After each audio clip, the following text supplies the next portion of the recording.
Ngibingelele kuwe mlaleli, ngiyathemba usaphila-ke. Mina ngizocela kuwe-ke laphana-ke ukuthi-ke mangabe usamusha-ke kulona-ke leli khasi-ke leli-ke wenze okulungile-ke laphana-ke ungixhase-ke ucindezele-ke lelo bhathini usubscribe nje, akubizi imali kumahhala nje ukhishwe nesenti-ke elimnyama-ke leli-ke khona ukwazi phela ukuthi-ke uthole nezinye-ke iy'ndaba-ke ezintsha-ke nje engizobe-ke ngiy'letha-ke ngiy'faka-ke kulona-ke leli khasi-ke leli-ke kusukela-ke manje-ke usengaphuthile lezi ndaba kungawenza-ke njengamanje lapho-ke uthi ngabe ucindezela-ke ibhathini subscribe njengamanje-ke.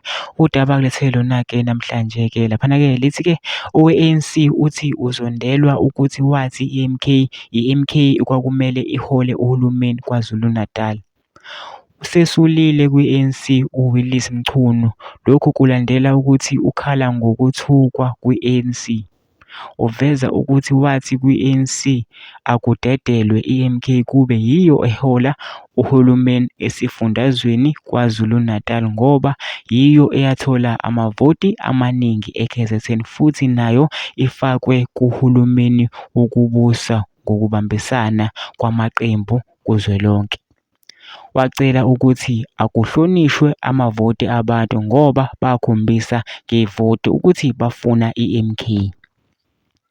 Uqhuba uthi vele i-ANC yayingeke iluwine ukhetho noma ngabe iqembu le-MK lalingasungulwanga ngoba i-ANC inezinkinga eziningi zangaphakathi kanye nangaphandle emphakathini.